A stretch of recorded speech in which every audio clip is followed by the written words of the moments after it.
వి gold trusted gold buyers తాకట్టులో ఉన్న బంగారాన్ని విడిపించి ఈ రోజు ఉన్న మార్కెట్ ధరకే కొనబడును. మరిన్ని వివరాలకు సంప్రదించండి 77107720.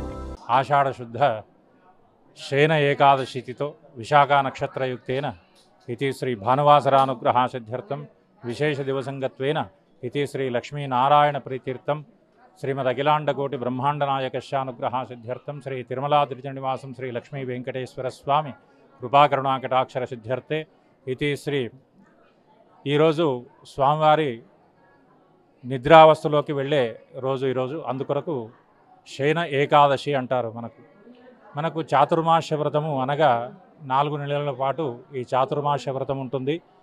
ఈ తొలకరి జల్లు లోపల ఏదైతే మనకు పసరు అంటే తొలి చిగురు లోపల ఏదైతే ఆకులు కానీ అలములు కానీ లేకపోతే ఇప్పుడు వరి నాట్లు కానీ ఏవైతే చేస్తున్నారో వాటన్నింటిపైన పురుగు అనేది ఏర్పడుతుంది. కనుక ఈ చాతుర్మాస్య వ్రతం లోపల స్వామివారికి కానీ లేకపోతే బ్రాహ్మణాదులకు కానీ ఎవరికైనా కానీ ఈ రోగపీడల నుండి కూడా విముక్తి చెంది ఈ చాతుర్మాస్య వ్రతాన్ని శయన ఏకాదశి మరియు 20వ తారీఖు నుంచి ఈ వ్రతము ఆరంభమవుతుంది.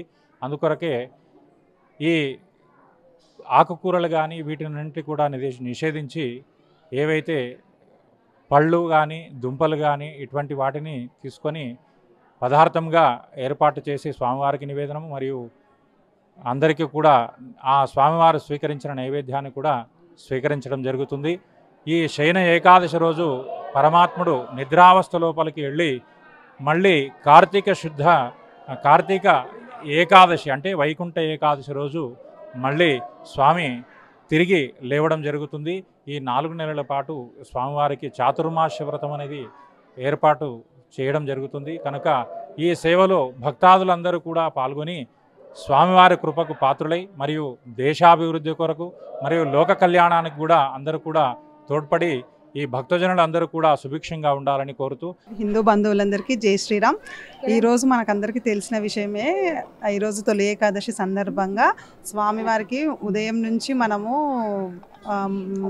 మన నిత్యకృత్యాలు తీర్చుకొని తలంటూ స్నానాలు చేసుకొని అనేక గుళ్ళల్లో మనం పూజలు నిర్వహిస్తుంటాము. ముఖ్యంగా చెప్పవలసింది ఏముంది అంటే తొలి ఏకాదశి రోజు శివకేశవులు ఇద్దరికీ సమానమైన ప్రీతికరమైన రోజు. కాబట్టి ఈరోజు మనము స్వామివారిని వేడుకున్న మన కోరికలన్నింటినీ తీర్చగలిగే శివకేశవులు ఇద్దరు సమానులు.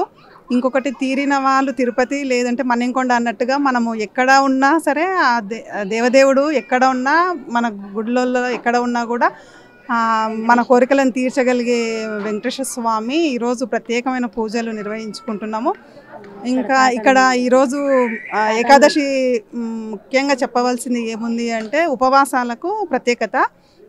అంటే ఈరోజు మొత్తము ఏకాదశి రోజు ఉపవాసం ఉండి రేపు ఆ ఉపవాసాన్ని ద్వాదశి రోజున మనము స్వామివారి తీర్థం తీసుకొని ఆ ఉపవాసాన్ని విడిచిపెట్టినట్టు ఉంటుంది. కాబట్టి ఉపవాసాల నుంచి మనము ఎన్నో మొక్కుబడులు కానీ ఎన్నో పూజల నుంచి కానీ మనకు స్వామివారి ఆశీర్వాదాలు అండదండలు మనకు ఎల్లవెల్లా ఉంటాయని చెప్పుకోవచ్చు. తెలుగులో ఫాస్టెస్ట్ న్యూస్ ఇప్పుడు కొత్త అవతారంలో 5 సెకండ్లోనే పూర్తి వార్తా సమాచారం మీ చేతిలో. సోషల్ మీడియా ట్రెండ్స్ మీ కళ్ళ ముందుకే live TV and voice search ఆప్షన్స్తో ఇప్పుడే డౌన్లోడ్ చేయండి. యాప్ లింక్ డిస్క్రిప్షన్లో ఉంది.